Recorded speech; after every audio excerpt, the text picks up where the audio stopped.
Hello and welcome to this episode of the Business Success Podcast with myself, Adriana Cheshire, and Jonathan Keeble. Today we are going to be talking about something that's really important in any business, whether you're just growing your business or maintaining kind of the success that you've got already, and that is your company culture, which is something that we're really passionate about, isn't it? We actually got it on the wall, haven't we? We do. We've got our own culture statement on the wall. And we, with all of our clients, we make sure to work with them on their culture and making it the best that it can be. And there's probably, I would say, 5 key things when it comes to growing and running a successful business. And in no particular order. So, and you add in if you've got different ones to me. I'm looking forward to these 5 things. Go on. So, first of all, your people, obviously, really important. You need to have the right talent in your business that are on the same journey as you. Secondly, your processes and your systems. Love it. Third, your marketing. Like I said, this is not really any particular order. Fourth, your company culture is huge. Yeah. And then what would you say the 5th one is? Would it be something to do with your finances or your cash flow? I think so. The cash flow and finances control. Yes. If you're not in control of that, they will actually control you and cause you problems. So that's really good that you come up with those 5. So there's obviously a lot more to business than just those 5 things, but I think those 5 things particularly are really important. Well, we know foundations. We know sort of people are the most important part of a business, don't you? Yes. And when actually you talk to businesses and the owners actually want people who've got good communication skills. Yeah. And it's probably the number one thing they want from their business and their owner and so it's good communication as to what is the direction of the business, where it's going, what part do they play in that business. But also from the business owner's point of view, they're looking for good communicators within the business. From their employees. And what surprised me was that people with good communication skills tend to get further on in life, in business and so forth. Technical skills are really important, but good communication skills actually sort of outrank that. Because if you've got great technical skills, that's great, but you've got to communicate them. Yes. So the communication skills It's from huge. the employee to the owner is huge, because there's no point having great technical skills and keeping it to yourself. Somehow you've got to pass that on. But when you're talking about the culture is so important, because I remember when we sat down and we did our culture statement. Which is 13 points, isn't it, that we both agreed upon. Yeah. And why did we pick 13? Your best favourite number, isn't it? It's my favourite Lucky number. It is a lucky number because I was born on that day. So, that's why it's a good number. Very lucky. So when we actually do it with clients, though, what we do is we get the whole team together. Yeah. And we start off by doing a 360-degree feedback from the employees on the employers, don't we? Yes. And we ask some really simple questions about the employer, actually. What do they do well? What should they stop doing? And what should they continue doing? Great points. And you do that. We do that every year. You did that session on me. As a team. And it's the most valuable thing I get, when you and I do appraisals on each other. And so the point with that is, that's the first step. Then we get the whole team together, because if you think about it, the people in your business spend more time together as a group than they probably when they're outside, at home and so forth. They probably go back to their houses and they're back into their family group and so forth, and they probably don't really meet other people so much until the weekend, do they? Yes, your work life and the people you work with is a huge part of your life, isn't it? It is. It's a good point. So when you're doing the culture statement, it's about when you go to work, how would you like to be treated? How you should treat others. Yes. So the best people to create a culture statement are? The employees themselves. It the people actually doing the job and working at that job. And when you're doing the culture statement, there's 5 things I think you need to work on. There's the customer culture. And what I mean by the customer culture is we need to understand actually who our customers are and how we should please them and how we should deliver those promises to them, how we should communicate to them, and how we should literally keep them within the fold. Because the more communication and the better communication you have with the customers, the more they feel part of your team. Yes. Yeah. So customer culture needs to be looked at as a section. Then you've got sort of innovation culture, because part of the culture is great ideas. So we brought in a new member of staff, didn't we? We have. To She's the marketing. great. Yes. You love her, I know. Yeah, I she's love brilliant. her too. She's Yeah. good.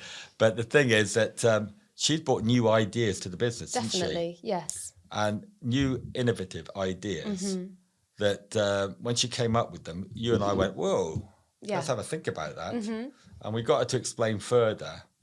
And guess what we're doing? We're implementing them. You know? And also she's just signed the culture statement as well. I know. Actually, so that's good. That's good. So innovation's really, really important, because if people have got good ideas, we need to recognise it as business owners. Yeah. Okay, and do something about it. Yeah. It might not be the right thing to implement at the time, but it will be probably something. Well, we have to feed back to them and say if it's not going to be implemented at the time. But you know, if it's going to be taken forward, we need to give them feedback. In actual fact, their ideas have been recognised. Yes. And there's a reason why we're taking it forward now. We're parking it. Yeah, so that's communication. Or we're not going to do it, Yeah. and give them the good reasons. The worst thing you can do on innovation is take the credit for that innovation yourself. Always praise the employee. Yes, give credit where credit's due, definitely. Yeah, definitely, because otherwise what's going to happen? And that value and showing value and giving credit to the right people could also be a part of your culture statement. So that's communication and value. So what do you think about adding in performance culture? So about productivity and engagement. Oh, definitely. You're there to do a job at the end of the day, aren't you? And if you can get the best out of your employees and grow them as people and in their confidence, then I guess that's what performance culture is about. I think so. And if everybody has clear defined job roles and everyone knows what those job roles are, you're not going to get a blame culture, are you? No, blame, yes. That's that. What is it? Blame, denial and excuses. Exactly. The three things you don't want in your business. Yeah. So performance culture is actually about the opposite of those, isn't it? Exactly. So the thing is that performance is having the culture in there. So to get a performance culture in your business, the business owner's got to communicate the right goals, the direction of the company, what's expected of it, what the brand promise is, what you're trying to deliver to the customers and how you're going to deliver it, and how, more importantly, how it's going to be measured. Because when you're doing all this stuff, it's all about KPIs, isn't it? It's about key performance indicators to make sure that you're actually delivering on that performance. Your targets. Yeah. And what happens if, for instance, you're not performing well? What would you recommend?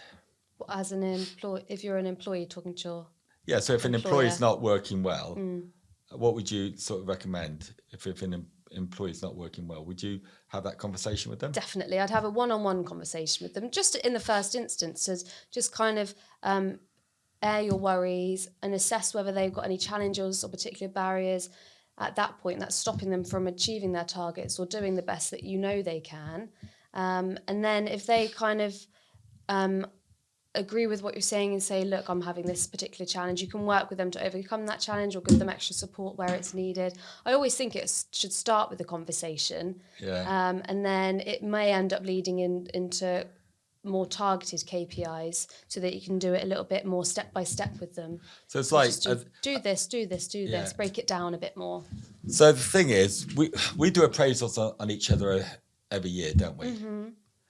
And you give me a performance improvement plan and I give you a performance improvement plan. How does that make you feel? Well, it makes me feel like I'm progressing within the company. I think with a performance improvement plan, sometimes perhaps it's taken like, oh gosh, they don't think I'm doing a good job, I need to improve. But actually you could already be doing a great job, but doesn't mean there's not room for improvement or opportunities or progression or the next step. There's always more to reach for, isn't there? So that's how I take it. I see it as a positive, see it as an opportunity, and I see it just as a positive feedback loop between the two of us. I do. I always see a performance improvement plan because, I think I'm here. Yeah. And I know you're up here. So all I want to do is widen the gap to make you better, but also I need your input to say, how can I actually step up as well? We've always got more potential, haven't we, know, as humans? And so I always see a performance improvement plan, all right, is something, it's good feedback. It's acknowledging what you're doing well, all right, and that's a good tick in the box. But it's also looking at what training or direction you need to get to the next level, because people want to actually learn in business. They want to progress in business.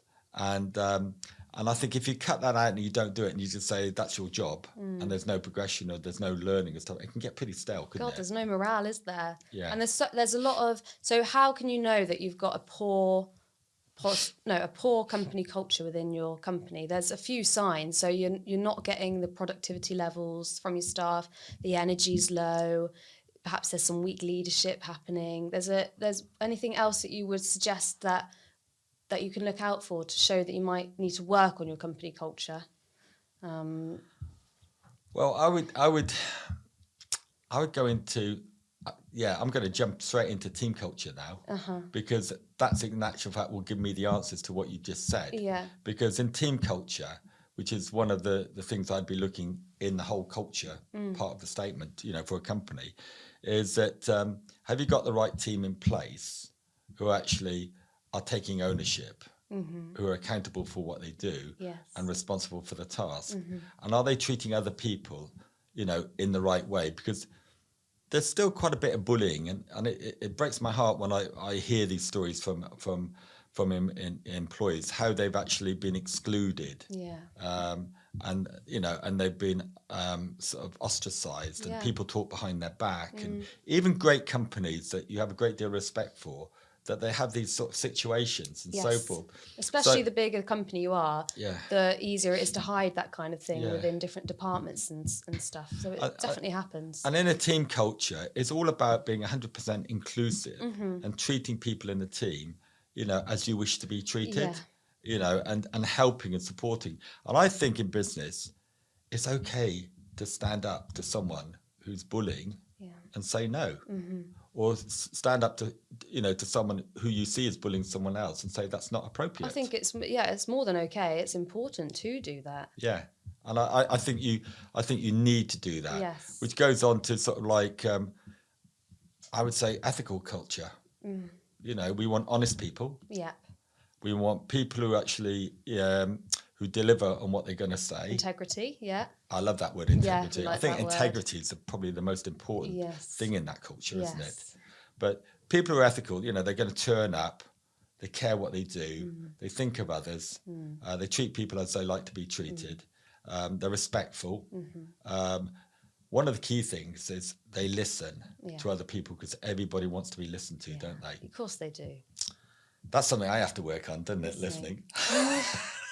Well, you are working on it, definitely. Well, you remember we're doing these disc profiles and so Yes. forth, where you have the dominant style and the influencer and the conscientious and the steadiness and so forth. And we've been doing a lot of disc profiles with our clients and so forth, and they've been finding them really useful, because what they do is they let people know how they are perceived by other people and what their adaptive style is and what their natural style is. Yes. So we all have a natural style of how we behave, but we go into the workplace or we go into the community. Slightly changes. We slightly change to an active style because we need to adapt ourselves.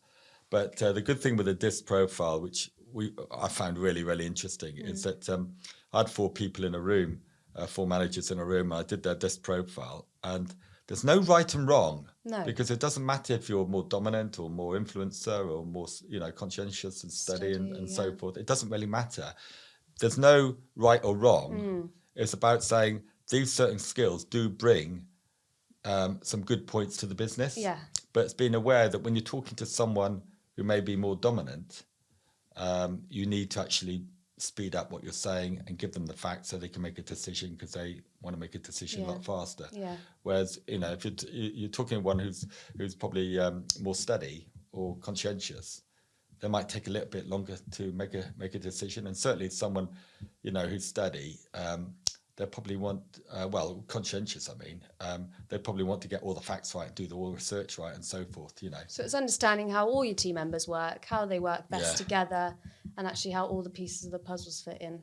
So going back to holding a sort of, one of these culture team meetings. Yes, a culture statement session. Yeah. So we get everybody in the room. Yeah. And we kick the owners out. They're not allowed in the room. Yeah. Okay. And we just go and find out what's important. How do people like to work? And how do they like to be treated? And what are some when we did our culture statement? What were some of the titles that we came up with? Some of the key points that we came up So with. communication was up there as one of the top number ones. top, wasn't it? Yep. Integrity was in there, just delivering on the promises that we had. Yeah. And a big one that we've not really mentioned, but probably is our favourite one, is the fun. Yeah. Isn't it? That's a big part of our culture. We like to have at least one laugh a day. Want to Yeah. enjoy what we're doing. Like I said, work's a huge part of your life, so it has to be fun. Yes, it's challenging. Of course it is at times, but that's why you need the fun. Yeah. Really. So, and productivity's Productivity. in there. Teamwork. Team support. Team support, yeah. Measuring what you're doing. Yeah. Being responsible. It's really hard when we got When the you're whole on the spot. 13. You We got a haven't whole even 13. we haven't even done 13 Yes. now. Being conscientious. And it's all stuff that means things to us, and we can just look back on it, and it's up on the wall. We can kind of just remind ourselves as to what we agreed to and the kind of people that we want to be within the business. But I think it's really important, especially before you start growing your team, is to make sure you're, as a business owner, and even maybe the small team you've got now, are really clear on what those values are for you and your company culture. So that actually anyone that you bring in, you can say right there and then, this is how we work. You kind of have to agree to work like that as well. Otherwise, it's not going to be a good fit for either of us. And there's lots of different, just to finish off, that's really positive to have a great company culture. Just some stats that stand out to us. So if you've got a positive company culture, 61% of employees are willing to go the extra mile. Wow. Which is pretty cool if you're an employer. 45% reduced absenteeism, which not only is going to save you money, but again, it's those productivity levels, and it means that your employees, your team are happy to come to work. And then last one, 69% increased morale, atmosphere, and relationships, which is huge in your business. So it's really important to cultivate a positive company culture. And if you want any help, or you want to do a company culture session with us, or even just do some disc profiles with you and your team to fully understand how you work and the kind of people that you are and how you work together as a team, we are more than happy to do that and have a chat with you guys. So any last words from you? No, the summary of all that is that all adds to having an engaged team, isn't it? Yeah. And you've got to remember, the percentage of engagement is really important, because that's what you're paying for. Yes. That's the wage, isn't it? Of course. You're paying for engaged people. Yes. And at the moment, especially coming out of COVID and all the upheaval and so forth. Yeah, and the recruitment issues. And there's a huge recruitment issue. What's the word? The work ethic, perhaps. Yeah, work ethic, yeah. But all of that is we still have a higher percentage of people who are disengaged when they come into work, which it actually means is we've got to turn that around, increase and get that percentage up. Yeah. Employees want to be engaged, want to feel supported, and they want that communication. Well, this has been a good podcast, hasn't it? Yes, it has. We've reminded ourselves of a few key points as well. Definitely. Company culture, Exactly. important. Top 5, I would say, if you're looking at growing your business. So thank you very much for listening and perhaps watching our podcast, and we look forward to seeing you soon. Thank you. Thank you.